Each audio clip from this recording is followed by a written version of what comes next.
라는 말씀 좀 드리겠습니다. 자, 변조의 목적 상당히 많이 나오는 부분이에요.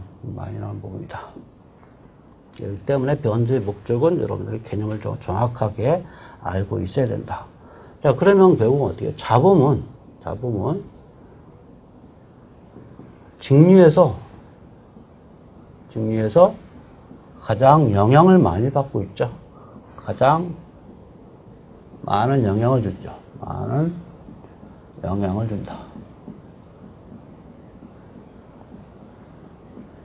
자, 그렇기 때문에 대부분 직류 성분이 없도록 좀 해줘야 된다라는 얘기 하게 되고요. 자, 또 한 가지. 자, 이 얘기는 낮은 주파수에서 잡음에 약하다. 이 얘기를 갖다 할 수 있어요. 그래서 낮은 주파수에서 잡음이 약하기 때문에 우리는 높은 주파수로 이동을 시켜준다. 이런 개념이 나오게 돼요. 그래서 자, 이 얘기는 잡음과 간섭을 줄이기 위해서 낮은 주파수를 갖다가 높은 주파수로 이동을 시킨다라고 생각하시면 돼요. 이런 과정을 우리는 변조라고 한다라는 얘기죠. 자, 복사를 갖다 용이하게 하기 위해서 이와 같이 얘기하는데, 복사를 용이하게 하기 위해서라는 얘기는 라디에이션이라는 그런 개념이 되는데, 결국 어떻게 돼요? 여기는 안테나 문제도 연관되어 있습니다. 그래서 안테나 개념을 갖다가 하게 되면 안테나의 길이를 갖다 얘기하게 되면 크게 두 가지가 있죠. 자, 비접지 안테나 같은 경우는 낮은 주파수에서 비접지 안테나 같은 경우는 안테나의 길이는 최소 2분의 람다가 됩니다. 자, 접지 안테나 같은 경우는 최소 4분의 람다가 바로 최소 길이가 되죠. 그렇기 때문에 우리가 길이를 갖다가 이와 같이 적게 하기 위해서 낮은 주파수에서 높은 주파수로 이동시킨다라고 얘기할 수 있는 거고요. 그 다음에 정압을 하기 위해서 하는 것은 어떤 얘기예요? 최대 전력을 전달하기 위해서, 이런 얘기하고 똑같아요. 그래서 전송 매체에 최대 전력을 전달하기 위해서 정압을 한다라는 얘기죠. 자, 그래서 정압을 하기 위해서 우리는 변조를 갖다 한다라고 보시면 되죠. 그 다음에 상호간섭이라고 하는 부분은 항상 상호간섭은 2개 이상의 신호가 존재해야 된다. 이상의 신호가 존재할 때 우리가 상호 변조가 발생하게 되죠. 그래서 상호 간섭이라는 것은 2개의 신호 이상이 존재할 때 바로 상호 간섭이 발생되는데요. 각각 서로 다른 주파수를 갖다가 할당해 줌으로써, 자, 이건 다중화에 관련된 부분이죠. 어떤 A라고 하는 채널과 B라는 채널 갖다가 각각 서로 다른 C라는 채널을 갖다가 각각 서로 다른 주파수 제어를 갖다가 할당해 줌으로써 상호 변조를 갖다가 우리는 배제시킬 수 있는 그런 특성을 갖다가 갖는다라고 볼 수가 있겠습니다. 자, 아까 설명드렸던 다중화죠. 다중화라고 하는 것은 반드시 이 개념이 돼요. 하나의 전송로에, 하나의 회선에 여러 개의 채널을 갖다가 전송하게 되는데요. 자, 그래서 하나의 전송로에 다수의 회선을 갖다가 가능하게 하는 거예요. 이걸 갖다가 변조다. 아까 설명드렸던 것처럼 이거죠. 각각의 대역별로 채널을 갖다가 할당하게 되고, 이거 갖다가 하나로 그냥 동시에 보내버리죠. 그런 다음에 이 자체를 높은 주파수로 하나의 블록으로 이같이 이동해버려요. 원래 여기 있던 부분을 이쪽으로 높은 주파수로 이동을 시켜버리면, 그런 단위를 갖다가 한꺼번에 보내버리면 바로 다중화가 된다라고 생각할 수가 있겠습니다. 자, 그 다음에 전송 손실을 보상하기 위해서 결국은 높은 주파수에서 결국은 어떻게 돼요? 손실을 갖다가 좀 줄일 수 있다. 그래서 제가 이런 얘기죠. 높은 주파수에서는 직진성이 강하다. 이와 같이 얘기하게 되죠. 그래서 직진성이 강하다는 부분. 그래서 높은 주파수로 갖다 보내게 되면 보다 많은 전류가 신호를 갖다가 손실을 갖다 줄여서 전송할 수 있다는 것. 장부 제한 극복을 위해서 아까 안테나 문제 설명했었죠. 자, 주파수가 높아지게 되면 결국은 크기가 줄어들게 된다라고 생각하시면 돼요. 그렇기 때문에 우리 장비 제한을 갖다가 극복을 하기 위해서 크기를 갖다 줄여서 우리가 효율적, 편리성을 갖다가 많이 적용할 수 있다라는 그런 개념이 들어가게 됩니다. 그렇기 때문에 변조에 대한 목적은요, 미리 정해져 있는 것이 아니라 여러분들의 거기에 대한 개념, 거기에 대한 생각을 갖다 그대로 적용해서 풀 수밖에 없는 그런 문제가 됩니다. 그 다음에 여기서 보면은 기저대역 전송이다라고 하는 것은 기저대역이라는 그런 표현은 변조를 하지 않고 전송하는 것을 우리는 기저대역 전송이다라고 얘기하게 돼요. 자, 이거에 반대되는 말은 반송대역 전송이죠.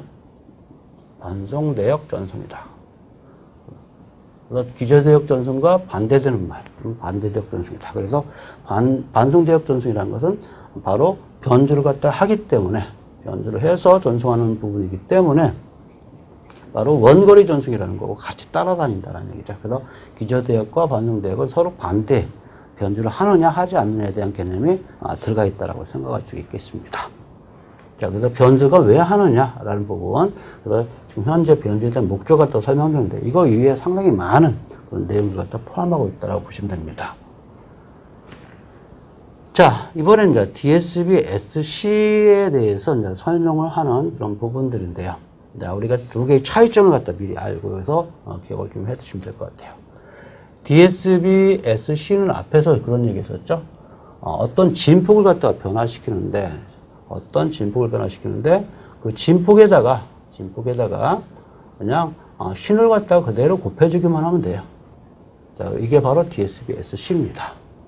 자, DSB LC는 어떤 신에다가 그냥 반송파의 진폭에다가 신호를 갖다가 그냥 더해주면 돼요. 이것이 DSB SC하고 LC의 차이점입니다. 그래서 LC라고 하는 것은 라지 캐리어라는 소리로 반송파가 크다라고 생각하시면 되는 거고요. 또 간혹가다 이런 얘기 했었어요. DSB TC다라고 하는데 트랜스미트 캐리어입니다. 그래서 이 부분 같은 경우는 반송파를 갖다가 전송한다라는 그런 개념을 가지게 돼요. 반송파 전송. 자, 그래서 DSB LC나 DSB TC나 똑같은 그런 개념입니다. 그래서 반송파가 포함되어 있다는 얘기고요. 자, 이 부분은 억압이라는 소리, 서프레스드라고 하는 억압 반송파다. 그래서 반송파를 갖다가 억압시켰다. 자, 이렇게 하게 되면 반송파가 존재하지 않고, 자, DSB LC 같은 경우는 반송파가 존재한다라고 생각할 수가 있는 그런 부분들이죠. DSB TC도 마찬가지죠. 반송파를 갖다가 전송한다라고 생각하시면 돼요. 자, 그러면 먼저 DSB SC를 갖다가 통해서 우리가 어떻게 변주를 하게 되는지 그 원리를 갖다가 좀 설명하겠습니다. 자, 그럼 여기서 우리가 얘기할 수 있는 부분, 반송파가 주어졌어요. 반송파라고 하는 것은 우리가 높은 주파수 성분이다. 자, 여기 반송파라는 것은 일단은 높은 주파수다. 이런 개념이 먼저 들어가야 돼요. 높은 주파수다. 보통 이제 RF 하면 여러분들 어떻게 돼요? 라디오 프리퀀시라고 해서 무선 주파수라는 그런 개념이 있는데, RF라고 하는 것은 보통 이제 높은 주파수를 갖다가 의미를 하고 있어요. 그렇기 때문에 반송파는 그냥, 높은 주파수, 이것저것 생각을 해 주시면 되죠. 그래서 우리는 피변주파를 변조된 신호파다라고 얘기해서 피변주파다, 변조를 당했다라고 생각하시면 되죠. 그래서 DSB SC 같은 경우는 여기서 설명드렸던 것처럼 반송파의 진폭에다가 신호를 갖다가 그대로 곱해서 어째 전송하는 것을 갖다가 얘기를 한다라고 볼 수 있습니다. 자, 그러면 ST 대신에 다음과 같이, 이같이 최대 주파수를 갖다가 좀 생각하게 되는데요. 본래 이제 이렇게 생각하시면 됩니다. 본래 우리 음성 신호 같은 경우는 어떻게 돼요? 3.4K까지 이제 얘기하게 되는데, 우리는 4K를 잡았다. 자, 이렇게 하죠. 그러면 결국은 여기서 뭐 30Hz부터 4K까지 있으면, 여기에 있는 모든 주파수 성분이 결국은 우리 변주 신호에 해당됩니다. 즉, 정보 신호에 해당되고 있어요. 자, 그런데 우리는 그냥 단순하게 그걸 갖다가 우리는 FM이다라고 표현하게 되는 것은 이 부분이 최대 주파수만 갖다가 그냥 쓴 것 뿐이다. 사실은 30Hz부터 4kHz까지 모두 존재하는 부분을 식으로 표현하게 되면 무지하게 복잡해질 것이다. 그래서 우리는 간편하게 그냥 단순하게 FM이라고 하는 최대 주파수만 갖다가 적용시켰다라고 생각하시면 돼요. 자, 그렇게 돼서 우리가 이제 여기에다가 적용해서 계산을 하게 되면 결국은 주파수 대역이 같이 두 개의 주파수 대역으로 나타나게 되죠. 자, 그렇게 되면 이 부분은 어떻게 스펙트럼으로 그리게 되면 결국은 처음에 여기에 FM이라고 하는 신호가 존재했던 부분을, 자, 반송파를 갖다가 기준으로 해서 여기 하나, 이건 FC-FM, FC+FM이라고 하는 이 두 파수로 같이 나타나게 되죠. 결국은 대역은 여기서 아까 제가 했죠? 0부터 4kHz까지. 그러니까 FC로부터 이만큼, 이건 전체의 대역은 이와 같이 되기 때문에 여기서 관련된 이 대역폭을 2배 FM이다라고 얘기하는 이유가 바로 이와 같은 이유 때문이다라는 얘기를 할 수 있죠. 따라서 이 FC 플러스 FM을 갖다가 아까 얘기했던 어퍼 사이드 밴드, 상측 대파. 자, 이 부분을 로어 사이드 밴드에서 하측 대파, 이와 같이 얘기하게 돼요. 그래서 이쪽을 상측 대파, 이쪽을 하측 대파, 이와 같이 얘기하게 됩니다. 자, 그래서 이 부분을 갖다 이제 크기, 여기에 대한 진폭과 AM과 AC를 갖다 곱해가지고 A0로 표현한 것이고요. 코사인 함수로 나타나기 때문에 코사인 성질에 의해서 다음과 같은 식으로서 나타나게 되고 상측 대파하고 하측 대파하고 나눠주게 되더라. 자, 조심할 부분은 아까 얘기했죠. DS vs C는 반성파가 존재하지 않는다. FC는 존재하지 않아요. 하지만 LC는 존재해요. 자, 그 부분입니다. 그래서 그 부분은 뒤에 스펙트럼에서 자세히 설명하겠습니다. 자, 그래서 우리가 DS vs C라고 하는 부분, 더블 사이드, 양측 대파라고 얘기하고 있죠. 양측 대파라고 하는 것은 아까 반성파가 존재하지 않고 이와 같이 하나, 이와 같이 하나. 그래서 이쪽을 USB, 이쪽을 LSB, 이와 같이 얘기해서 측대파가 이제 존재를 하게 된다. 여기가 이제 반성파다. 그래서 반성파는 존재하지 않는다. 따라서 이걸 갖다가 우리는 서프레스드라고 하는 억압 반성파다라고 얘기하게 되죠. 그래서 AMSC라고도 얘기한다. 라고 얘기할 수 있습니다. 따라서 이제 코사인 FC는 반성파는 포함하지 않기 때문에 반성파 억압이라는 얘기가 들어갔다는 얘기를 할 수 있는 거죠. 그럼 단순하게 우리가 얘기했던 낮은 주파수에서 성분이 이와 같이 존재했는데 이 성분을 갖다가 높은 주파수로 이동을 시켰다. 이런 얘기죠. 자, 그렇기 때문에 이것다 우리는 변주를 했다라고 생각하시면 됩니다. 그래서 그냥 주파수 선의 성질이 이루어지게 된다.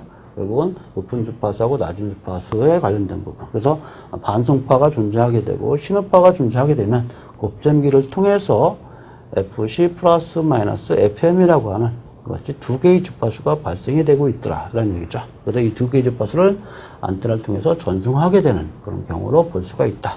그래서 두 개의 신호를 곱으로 나타나게 된다는 걸 확인할 수 있습니다. 그럼 스펙트럼으로 우리가 보게 되면 어떻게 돼요? 두 개의 곱은 컨볼로전이다라는 얘기를 할 수가 있는 거죠. 그렇게 되면 스펙트럼 그 특성이 각각 나타나게 됩니다. 그러면 결국은 ST를 갖다가 컨볼로전 CT를 갖다 좀 했다라고 생각하게 되면 결국은 여기서는 컨볼로전이면 앞에서 배웠던 것처럼 SF에 CF 이렇게 표현을 해야 되죠. 그런데 여기서는 뭐예요? 신호하고 반성파를 갖다가 곱한 거죠. 그럼 푸리에 변환을 하게 되면 어떻게 됩니까? 푸리에 변환을 하게 되면 이 부분은 주파수 영역에서의 컨볼로전이죠. 주파수 영역에서의 컨볼로전이다 라는 얘기죠. 자, 그렇기 때문에 시간역에서 곱은 주파수에서 컨볼로전으로 표현하게 된다는 얘기를 할 수 있는 거고요. 여러분들이 코사인 같은 경우는 델타 함수로 표현할 수 있는 거고, 자, 이건 SF를 갖다 표현하게 되면 델타 함수만큼 이동시켜서 신호를 갖다 그대로 높은 주파수로 변환시켜주는 그런 결과를 나타나게 되는 것이다 라고 보시면 되겠습니다. 자, 그래서 아까 방금 전에 설명드렸던 것처럼 사실은 신호가 이와 같이 존재하게 되는데 높은 주파수만 표현을 갖다 하게 되면 이같이 대역이 나타나게 되고, 자, 여기서 여기까지 대역을 갖다가 대역폭이다 라고 얘기하게 되고 2배 FM이다 라고 얘기하게 됩니다. 이때 FM이라고 하는 것은 정부 신호의 변조 신호의 최대 주파수를 갖다가 의미한다라고 생각할 수가 있는 거죠. 따라서 이 부분을 갖다가 우리는 로우 사이드 밴드 하측 대파 또는 상측 대파 이와 같이 얘기해서 대역을 갖다가 측대파를 갖다가 표현을 하게 된다라고 보시면 됩니다. 나중에 이 부분을 한쪽을 갖다 없애버리고 한쪽만을 갖다 보냈다라고 한다. 이때를 갖다 우리는 SSB다. 싱글 사이드 밴드라고 얘기하게 되죠. 하지만 이쪽은 어떻게 두 개를 갖다 다 보냈기 때문에 더블 사이드 밴드다라고 얘기하게 되고요.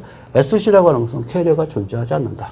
그럼 SSB, SC라고 하는 것은 캐리어 존재하지 않고 한쪽 측대파만 존재한다. 이것이 바로 SSB, SC가 될 것이고요.